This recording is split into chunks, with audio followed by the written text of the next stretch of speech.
গৌরীকুণ্ডু থেকে আমরা চললাম ত্রিযুগী নারায়ণ। এটি গৌরীকুণ্ডুর বাস স্ট্যান্ড। আপনারা দেখতে পাচ্ছেন এখানে হাজার হাজার ছোট গাড়ি দাঁড়িয়ে রয়েছে।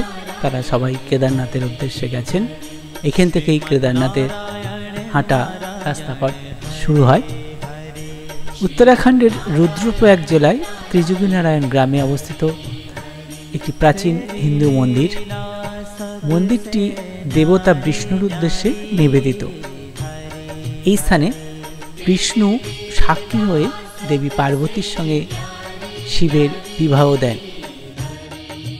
প্রথমে বলে রাখি কিভাবে যাবেন ত্রিযুগী নারায়ণ। সোনপ্রয়াগ থেকে মন্দির পর্যন্ত গাড়ির রাস্তা প্রায় 12 কিলোমিটার। কয়েকটি ট্রেক রুটও আছে, যেমন ঘুরটুর দিয়ে কেদারনাথের পথে সোনপ্রয়াগ হয়ে 5 কিলোমিটার। আরেকটি সংক্ষিপ্ত ট্রেকিং রুট আছে ঘন জঙ্গলের মধ্যে দিয়ে, এটাও মন্দিরের কাছে পৌঁছানো যায়। এই মন্দিরের উত্তরে অবস্থিত কেদারনাথ থেকে এই ট্রেকিংয়ের দূরত্ব প্রায় 25 কিলোমিটার।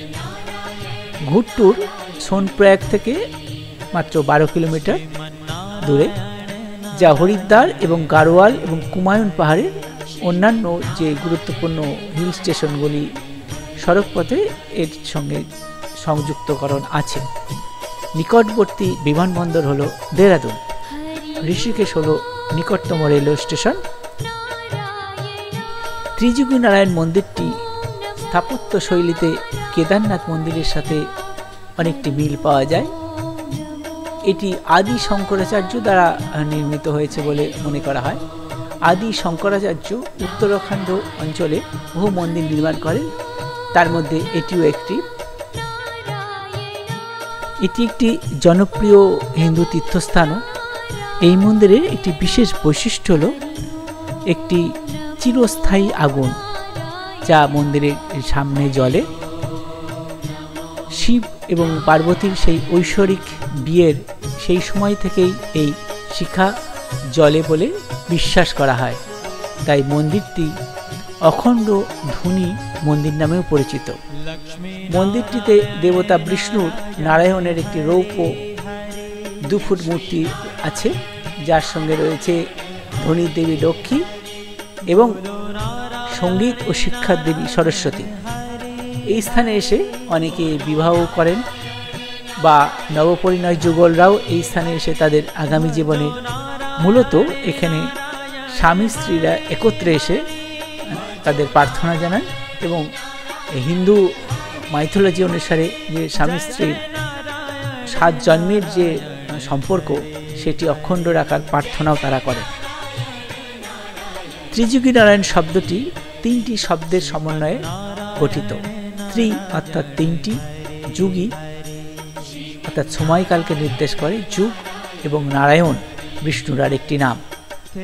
তীর্থযাত্রীরা 3 যুগ ধরেই এই হবনকুণ্ডে বা এই অগ্নিকুণ্ডে আগুনে কাঠ নিক্ষেপ করেন বা নিবেদন করেন, তাই এই স্থানটির নাম ত্রিযুগী নারায়ণ।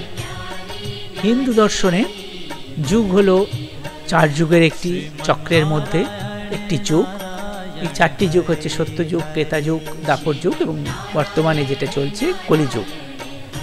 এবং আশীর্বাদক হিসাবে এর ছাই সংগ্রহ করে তারা নিয়ে যান। ব্রহ্মশিলা নামে একটি পাথর আছে মন্দিরের সামনে, যেটি এই ঐশ্বরিক অর্থাৎ শিব এবং পার্বতীর যে বিবাহের সঠিক স্থান হিসাবে বলা হয়। মন্দিরের মধ্যে রয়েছে 4টি কুণ্ডু: সরস্বতী কুণ্ডু, রুদ্রকুণ্ডু, বিষ্ণুকুণ্ডু এবং ব্রহ্মাকুণ্ডু। সরস্বতী গঙ্গা নামে একটি জলের স্রোত মন্দিরের চাতালের মধ্যেই বা ওই আঙিনার মধ্যেই উৎপন্ন হয়ে বাকি সবকটা কুণ্ডে এই জলগুলো গিয়ে পড়ছে। রুদ্রকুণ্ডু হচ্ছে স্নানের জন্য, বিষ্ণুকুণ্ডু হচ্ছে শুদ্ধির জন্য, ব্রহ্মাকুণ্ডু হচ্ছে চুমুক দেওয়ার জন্য এবং সরস্বতী কুণ্ডু হচ্ছে নিবেদনের জন্য।